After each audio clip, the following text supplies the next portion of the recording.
Lutin. Salut Jérémy. Salut Cathy. Et bonne année. Et bonne année, et bonne santé, santé. et plein de découvertes ludiques. Et ça commence bien. Et ça commence bien. Ils n'ont pas perdu de temps, les éditeurs. Non.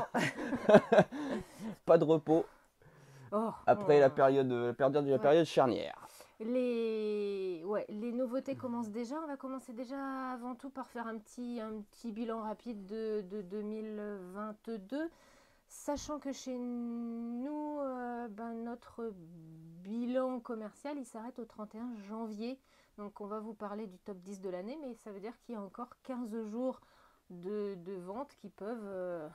Pas pour les premiers, on voit qu'ils se détachent quand même de beaucoup, mais pour les petits derniers, il y a peut encore avoir du changement. Si vous voulez voter pour votre favori, n'hésitez pas à venir avant. On vous en reparle tout à l'heure. Et d'abord, je voulais faire un petit bilan humain, professionnel de l'année. Jérémy, t'es viré. Mais non. Déjà, on a bien bossé tous les deux sur les vidéos. On a bien rigolé. On s'est bien marré. On a eu plein de gentils compliments. Plein d'abonnés. Mais ouais, on monte tranquillement, mais tranquille. sûrement. Donc, on se fait plaisir, on s'amuse et ça vous plaît. Donc, on continue. On repart. Après, alors qu'est-ce que j'ai noté dans le bilan que je voulais vous raconter? Oui, ça a été forcément, ça y est, enfin une année où on a travaillé pratiquement 365 jours, c'est-à-dire qu'on n'a pas fermé, il n'y avait pas plus de crise sanitaire, plus de trucs un peu tristounes, et du coup, surtout, ça a été la reprise des festivals. On a eu le plaisir de refaire un festival à côté à Saint-Père-Marc-en-Poulet. Le plaisir de retrouver les auteurs, les éditeurs, le public et de mélanger casquettes de poulet. Les casquettes de poulet. Donc ça c'était vraiment chouette, et puis aussi de retourner dans tous les festivals international que peuvent être Cannes en février, on va y retourner dans un mois, que sont Paris Ludique, ça c'est au mois de juin. Et Vichy au mois de septembre.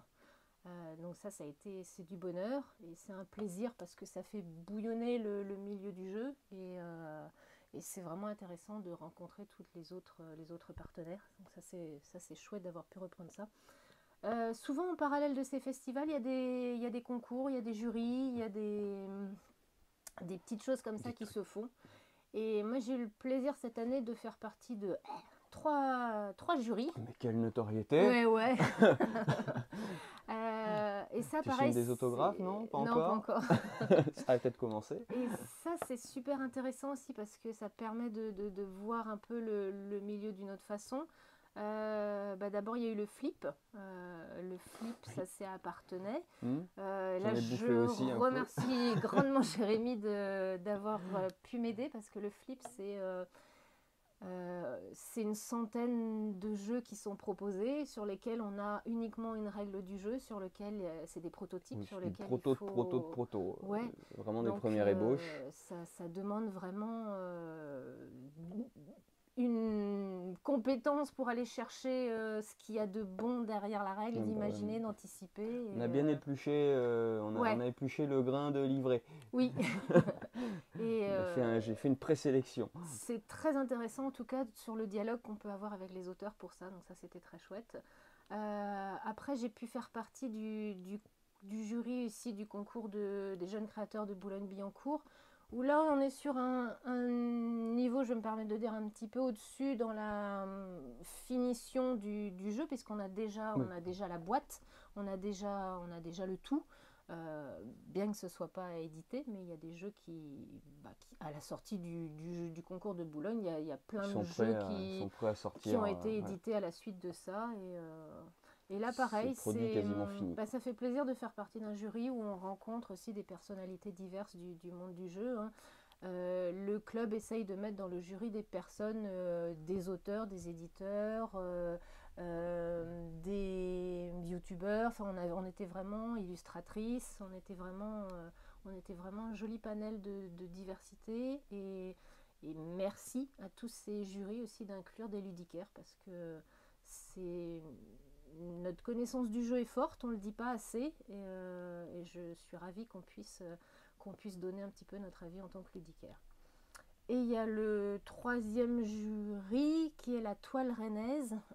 Et là, le festival va avoir lieu au début février. Et là, on a fini de discuter, d'élire nos jeux. C'est pas forcément des jeux, puisqu'on a choisi de mettre en avant le côté engagé du jeu. Mais je vous en reparlerai au moment du festival. Et moi, ça me plaît beaucoup cette idée de... Donc le prix s'appelle Lizzie Maggie, qui est l'autrice originelle du Monopoly, qui s'est fait manger, entre guillemets. Enfin, elle a revendu ses droits pour ce qui est devenu le Monopoly à l'heure actuelle, mais qui n'était pas du tout sa vision originelle. C'est un joli hommage qu'on peut rendre en mettant son nom sur un prix de l'engagement sur le jeu de société. Voilà, allez, je vais arrêter de parler parce que Jérémy va s'endormir. Non, c'est intéressant. Qu'est-ce que je voulais dire encore? Je suis sûre que j'avais des trucs à dire. Ouais. Comme j'arrête pas de causer aussi, il y a France Bleu Armorique qui a gentiment nous a demandé de faire une chronique. Donc j'ai le plaisir d'aller faire une chronique aussi une fois tous les 15 jours, 3 semaines à peu près, sur France Bleu dans l'émission Culture. Là, pareil, Culture, ça me plaît parce que ça veut dire que on peut, ça y est, commencer à considérer que le jeu fait partie des œuvres culturelles, et ça fait plaisir peu à peu que des médias comme ça, nationaux, régionaux, généralistes, incluent le jeu de société. Ça commence à rentrer dans la psyché collective, de se dire, voilà, et donc du coup ça porte de l'eau au moulin du GBL pour lutter pour la reconnaissance du jeu en tant qu'objet culturel en soi. C'est ça. Et dans les petites notes un peu tristounes, il y a la fin de Trick Track. Trick Track, c'était le Trick Track Show ces derniers temps. C'était un super forum de discussion, c'était des chroniques, c'était la Bible du milieu du jeu pendant 20 ans. Et c'est toujours douloureux quand c'est une espèce de petit frère, de grand frère qui s'en va comme ça, qui nous a accompagnés. Donc merci à toute l'équipe de Trick Track en tout cas pour tout ce que vous avez fait. Et puis on se retrouve après de toute façon sur les festivals et ailleurs. Fini, non, l'aventure n'est pas finie. Non. On peut rebondir et faire autre chose après. Je ne doute pas que Guillaume, François, Pénélope, Tarsa et tous ceux, déjà d'autres qui ont participé et qui sont partis faire autre chose, seront toujours dans le milieu du jeu parce que c'est un milieu passionnant et qu'on n'a pas fini de découvrir des choses. Allez, hop, on se fait notre petit top 10 de l'année. On commence par la fin. Ouais. C'est le suspense du début. Donc, comme je disais au début, on n'a pas fini le bilan comptable, le bilan professionnel. Donc, ça veut dire qu'il y a encore 15 jours. Donc, les 5 derniers jeux ne sont pas du tout écrits parce qu'il y a une différence. Rappelle-moi le papier rappel. Non, mais c'est juste pour les sortir. Ouais, c'est pas du tout décidé. Il y a 1 ou 2 jeux de différence, donc ça peut vraiment encore changer. Et il y a ce qui est rigolo, c'est qu'il y a vraiment des nouveautés de fin d'année qui ont cartonné. Hein. On pense au Super Méga, au Splendor Duel. Il y a le Codex Naturaliste, mais on n'en a plus. Là, si, en fait, je viens de voir qu'il est juste en face, tu vois. Je me dis, mais t'as perdu les lunettes. Ouais. Il y a des grands classiques. Ouais. 1, 2, 3, 4, 5. Ouais. Voilà. Ces jeux-là, c'est du top 10 au top 6. Puisque 1, 2, 3, 4, il va t'en rester 5. T'en as un trop. Non, celui-là, il est là aussi. Il est là aussi, mais je ne le vois pas sur la liste. Parce que je l'ai rajouté. Ah, il est là, tout petit à côté. Toute petite boîte pour un tout petit numéro. Voilà. Donc là, ça se tient dans un mouchoir de poche. Ah, carrément, ouais. C'est à 1 ou 2 unités près. Hein. Voilà. Donc tout peut changer en 15 jours. Des grands classiques. Du magnifique Thomas Dupont, Codex Naturaliste. Des nouveautés. deux nouveautés de fin d'année, mais qui ont explosé les ventes sur un seul mois, qui font autant que sur l'année. Donc ça, c'est quand même un truc de fou. Et c'est des coups de cœur en plus. Ouais, ça aide aussi sans doute à avancer. Valeur sûre, le top 10.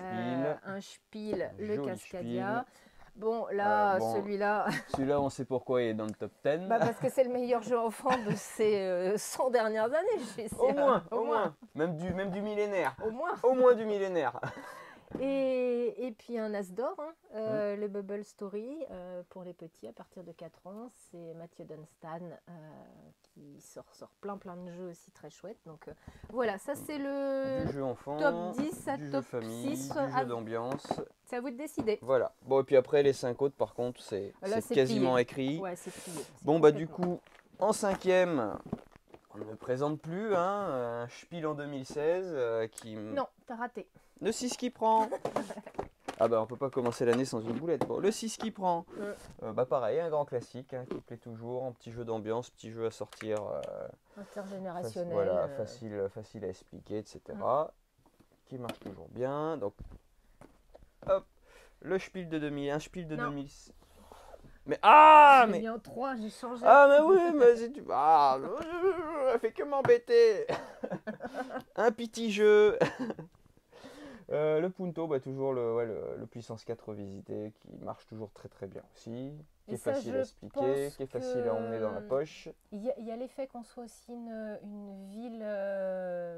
une ville touristique. On a beaucoup de gens qui sont en voyage, qui veulent un petit jeu facile à emporter. De plus en plus de gens qui viennent en vélo et qui nous demandent quel est le plus petit jeu que vous ayez.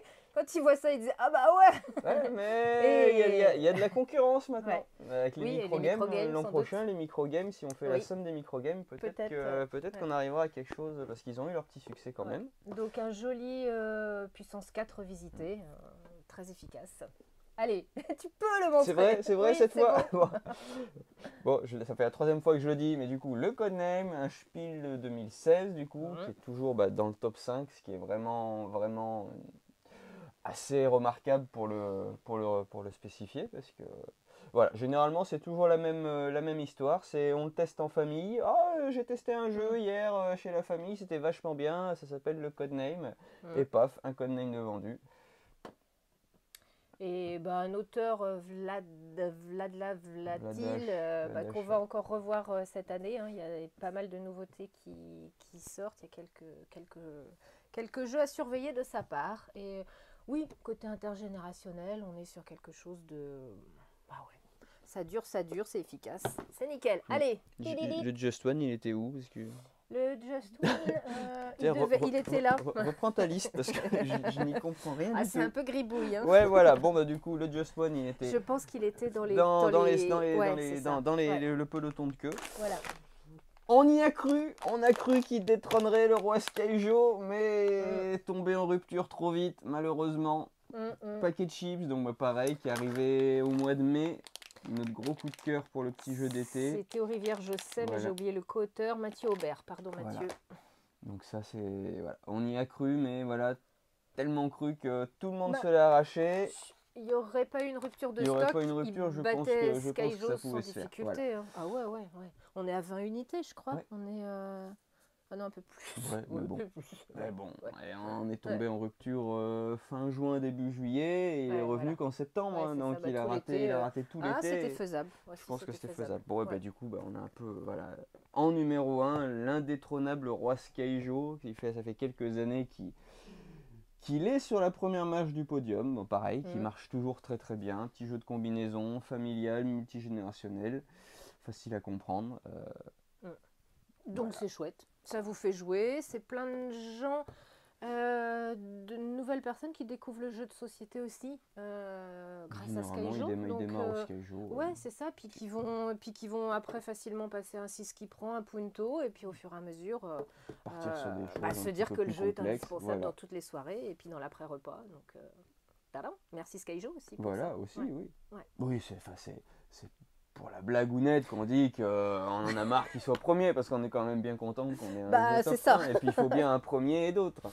C'est ça, On ne dénigre pas le Skyjo ni la mécanique en tout point, rien du tout. Non. c'est quand même un bon jeu de placement et un bon jeu de combinaison. Allez, on referme la page 2022. On referme la page 2022. Et on passe à... On va peut-être faire un petit peu de place. Ouais, je vais pousser les trucs. Passer à 2023 où bah, déjà les premières nouveautés. Bah forcément, une semaine ne serait pas une vraie semaine sans du Pokémon. Du Pokémon. Donc il y a... À l'endroit, c'est mieux. Il y a Electrode... coffret électrode V-Star, V, tout simplement, V. Et puis un petit bipack avec trois cartes de petits oiseaux. Ouais, Sulfura, Articodin et Electrore. J'ai l'impression que je suis en CP en train d'essayer de déchiffrer la lecture. C'est compliqué les noms de Pokémon. Ouais. Moi, je me suis arrêté à Pikachu. Hein. Voilà, et une deuxième super semaine de rentrée ne serait pas géniale sans du Magic. Alors là, c'est un Magic un peu particulier parce que c'est Dominaria Remastered. Donc c'est pour fêter les 30 ans de Magic. Donc, déjà. Ouais, ça me rajeunit pas. Dans cet opus, on va retrouver les meilleures cartes depuis les 30 ans de Magic qui se sont passées sur Dominaria. Donc plein de super souvenirs, plein de nostalgie, plein d'émotions. Je ne craque pas, je n'ouvre pas, je ne craque pas, je ne craque pas. Je ne retomberai pas là-dedans. Je ne replongerai pas. Je ne remets pas le doigt dans l'engrenage. Non. Voilà, ça c'était Pikachu et Magic. Alors on va commencer un peu par du jeu. Ouais, un petit peu particulier parce que bah, comme on parlait du jury de la toile ludique et du jeu engagé tout à l'heure, on a ouvert depuis quelque temps un rayon dans la boutique sur justement des jeux inclusifs, des jeux qui ont un engagement particulier, des jeux pédagogiques, des jeux travailler dans le milieu médico-social, etc. Donc la demande grandit, les jeux s'étoffent. N'hésitez pas à venir nous voir si vous avez des demandes particulières. Il y a déjà Asmodée avec la gamme Access qui avait commencé l'année dernière. Ouais. On a la gamme Placotte qui vient du Canada aussi, qu'on distribue aussi un petit peu. La Feelings, ça c'était le jeu plutôt grand public qui était sorti il y a quelques années. Et du coup, ils en font trois boîtes un petit peu plus spécifiques sur des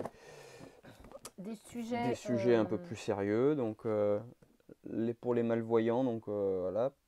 Le harcèlement, parce que c'est toujours bon d'en parler plutôt que de rester enfermé dans sa bulle. Et puis les addictions multiples et variées. Donc voilà. Donc n'hésitez pas. Des petites questions, des petits cartons avec on a un petit carton avec 2 ou 3 phrases, 2 ou 3 sujets dessus, et puis du coup on choisit le sujet, on en parle et on va essayer de trouver les émotions que ça déclenche. Et quel est le ressenti qu'on pense que l'autre aurait eu face à ça, et que moi quel aurait été mon ressenti face à ça, comment je réagis discussion. Quand on me parle, là par exemple sur le harcèlement, j'ai des potes qui sifflent ta sœur, comment on fait pour réagir face à ça, c'est plein de discussions vraiment intéressantes. Allez, un petit peu plus funky. Allez. C'est les 3 nouveautés qu'on a reçues cette semaine. Il en manque. On n'a pas reçu notre livraison Gigamite qui devait arriver. On présentera la semaine prochaine. Qui arrivera que ce matin tout à l'heure. Donc ça sera la semaine prochaine. Ouais. Colorado, donc un jeu de Joachim Thome illustré par Emir Durmezevic. Alors Joachim Thome, on l'a adoré l'année dernière parce que c'est les Tribus du Vent. Donc cette année, beaucoup d'émotions à réceptionner son nouveau jeu. On n'est pas du tout dans le même univers. Rien à voir, c'est vraiment différent. Et c'est vraiment très drôle, donc vraiment côté western humoristique. Enfin moi en tout cas j'aime beaucoup le banquier avec la tête de Donald Trump. C'est un call and ride, donc jeu à cocher, mais qui va se jouer avec des cartes un peu mécaniques, jeu de cette famille, puisqu'on va avoir 6 ou 7 couleurs différentes avec des cartes numérotées de 1 à 3. On va demander une carte à un adversaire. Est-ce que tu as le 3 chez les bleus? S'il l'a, il nous le donne. S'il l'a pas, mais qu'il a un 3 ou un bleu, il va nous donner un 3 ou un bleu. Et puis s'il l'a pas du tout, on tire une pioche de sa main au hasard. La carte qu'on a piochée, on la pose devant nous.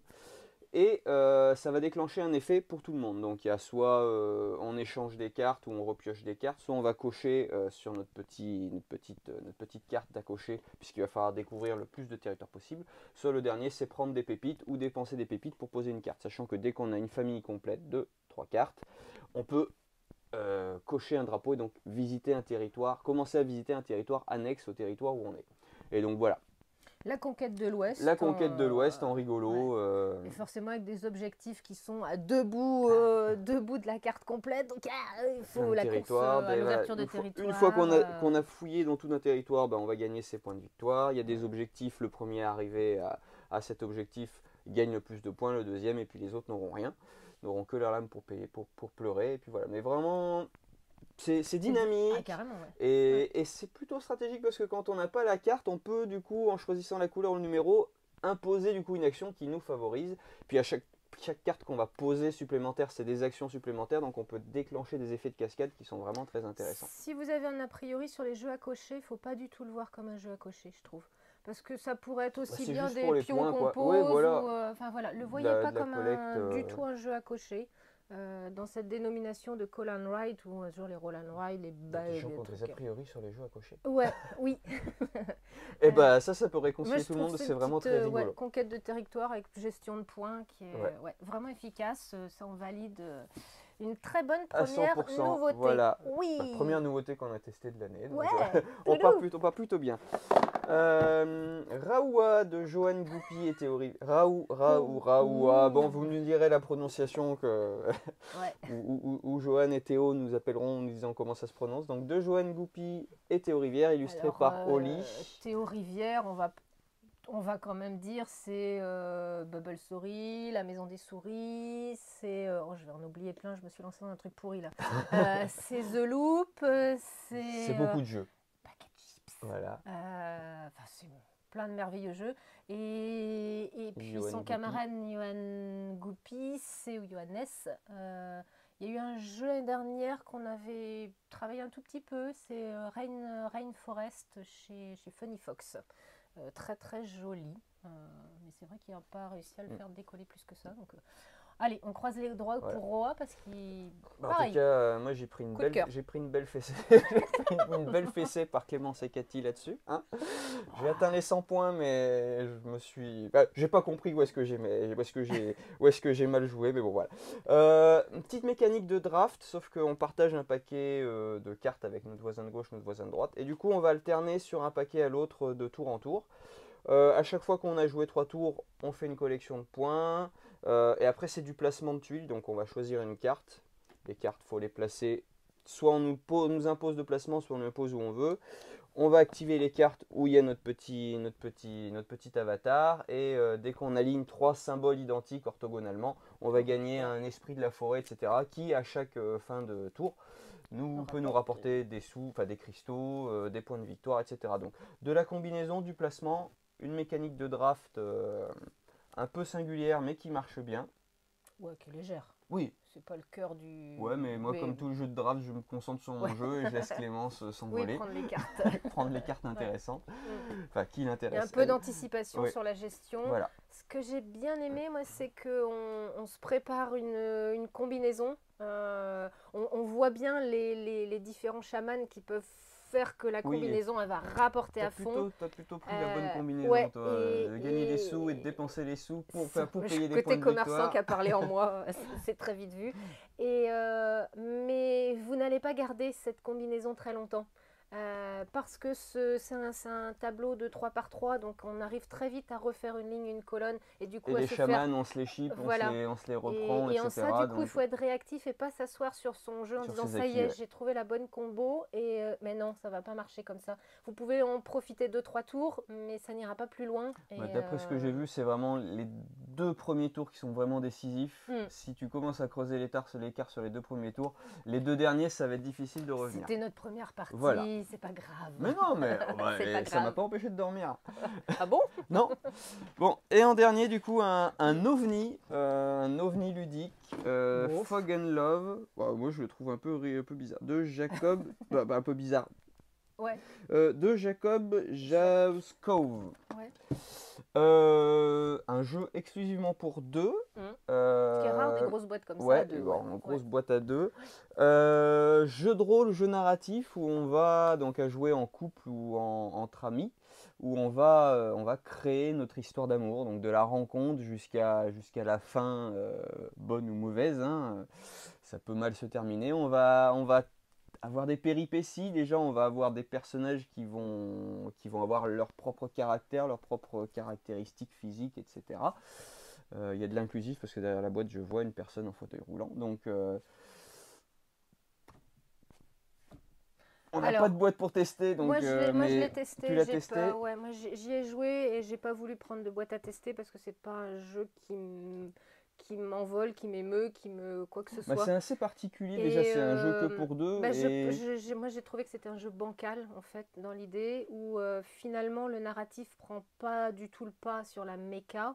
tu subis les Ouais, parce péripéties qu'on plus cherche que à faire une on combo. cherche à D'accord. faire des combinaisons et des placements et qui finalement nous empêche de nous évader.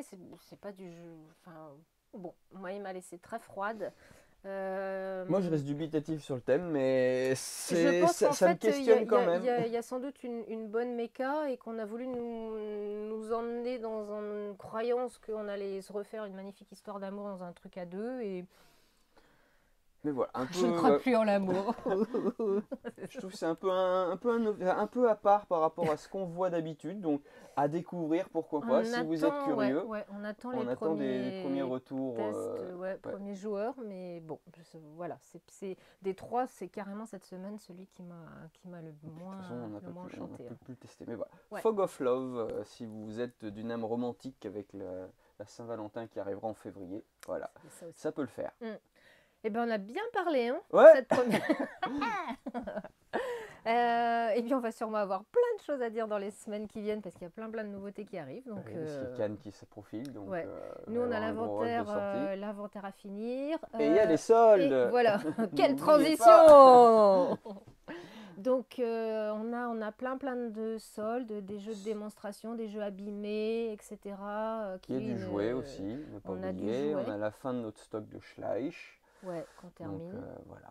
N'hésitez pas à venir faire un tour en boutique et essayer de profiter des affaires. Et sur le site, on a mis quelques jeux en solde. On ne met pas les jeux de démonstration, les jeux abîmés sur le site parce que c'est trop de temps de création pour un jeu. Donc, désolé pour ceux qui habitent pas Dinan et qui nous demandent est-ce que je pourrais avoir tel ou tel jeu. Franchement, désolé, c'est trop de temps de travail pour nous. Donc, on les réserve pour les clients, les joueurs et joueuses locaux. Voilà.